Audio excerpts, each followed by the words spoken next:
ఇప్పుడు తెలంగాణలో త్వరలో ఉప ఎన్నికలు వచ్చే అవకాశం ఉందంటారా? ఎందుకంటే నిన్న సుప్రీంకోర్టు ఫిరాయింపుల దాని మీద మాట్లాడింది, స్పీకర్ మీద కూడా సీరియస్ అయిన పరిస్థితి. 1 year అయింది, ఇప్పటిదాకా ఏం చేస్తున్నారని చెప్పేసి. ఇప్పుడు 2 దాకా వాయిదా ఉన్న నేపథ్యంలో ఏం సార్ స్టేషన్ కనుక మిగతా ప్రాంతాలకు ఉప ఎన్నిక వస్తుంది? ఇప్పుడు ఎన్నిక వచ్చినా కాంగ్రెస్ కు నష్టం లేదు.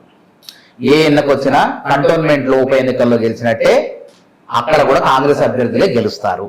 ఇది ఖాయం. ఇది అంటే ఇప్పట్లో వచ్చే అవకాశం లేదనుకోండి. ఎందుకంటే ఈ పార్టీ ఫిరాయింపుల చట్టం అనేది భారత రాజ్యాంగంలోని 10వ షెడ్యూల్లో ఉంది. 10వ షెడ్యూల్లో ఏం చెప్తుందంటే స్పీకర్ కి విచక్షణ అధికారాలు ఉన్నాయి. స్పీకర్ కి నువ్వు అది చేయని చెప్పి కోర్టులు కూడా తీర్పు ఇవ్వలేవు. ఇప్పటివరకు ఇవ్వలే. అదే సుప్రీంకోర్టు అదే చెప్పింది. ఇప్పటివరకు ఏ తీర్పు లేవు. అట్లాంటిది స్పీకర్ నువ్వు చెయ్యాలి, కరాఖండిగా చెయ్యాలని చెప్పి మేము చెప్పలేము. ఇది భారత రాజ్యాంగాన్ని ఉల్లంఘించినట్టు అవుతుంది. దీనికి చట్టసభ జరగాలి అని చెప్పి వాళ్ళే సూచనలు చెప్పారు. అందుకే హైకోర్టు అదే చెప్పేసింది, చెప్పచేయడం అనిపించింది.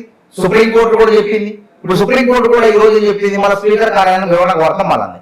అంతే తప్ప ఇప్పుడున్నటువంటి చట్ట ప్రకారం అయితే స్పీకర్ చాలా పనులు ఉంటాయి. స్పీకర్కి అసెంబ్లీ నిర్వహణ ఉంటుంది, వేరే కార్యకలాపాలు ఉంటుంది.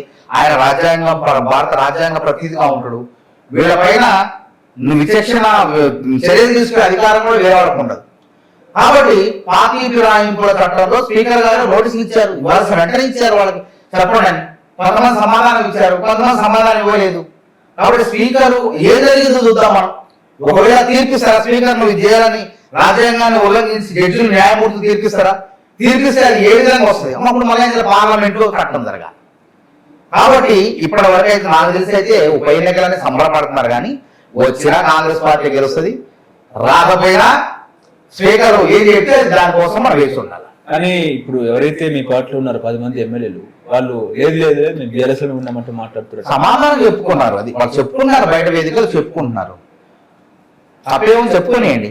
వాళ్ళు చెప్పుకుంటే వాళ్ళు అభివృద్ధి కోసం ఆడవాళ్ళు కప్పుకున్నారు. 3 రంగుల జెండా కప్పుకున్నారు కదా. సరే 3 రంగులు కప్పుకున్నారా లేదా అనేది ఇప్పుడు స్పీకర్ చెప్పాలి. నేను చెప్తే నువ్వు చెప్తే నేరం అయింది. మళ్ళీ ఇక్కడ మాట్లాడినప్పుడు నేరం అయింది. ఇప్పుడు కోర్టు కూడా స్పీకర్ గారు చెప్పలేకపోయింది. ఇప్పుడు ఆయన కప్పుకోవడం నేను చెప్పలేను. ఆయన ఏం కప్పుకోవడం? ఈ కండవ అంటే ఇది సాంప్రదాయబద్ధమైన కండవ. పెళ్లిళ్ళు పండుగల్లో కూడా కప్పుకుంటాం. ఇది కాబట్టి ఒక గౌరవప్రదంగా కండవ వేస్తాం. ఇది ఇట్లాంటి కండవాలు. అది కాంగ్రెస్ కండవ అనేది కనుక్కోవాలి. చెప్పండి. 3 రంగులు ఉంది. 3 రంగులు అంటే ఇది 3 రంగులు ఏమన్నా పార్టీ సింబల్ ఉంది? కాంగ్రెస్ కండవ అంటే సింబల్ ఉంటుంది, అర్థం గుర్తులు ఉంటాయి, తర్వాత దానికి ఒక పద్ధతి ఉంటుంది. ఇది అట్లా ఎవరైనా వేసుకోవచ్చు. పండితులు వేసుకుంటారు, పంతులు వేసుకుంటారు, పెళ్లిళ్ళు శుభకార్యాల్లో వచ్చి కప్పులు ఉంటారు. ఇట్లాంటి ఈ కండువాలు ఈ సాంప్రదాయానికి ప్రతీకలు. ఈ 3 రంగులు అనేది. కాబట్టి వాళ్ళు కండవ ముఖ్యమంత్రి గారు గౌరవప్రదంగా కప్పవచ్చు.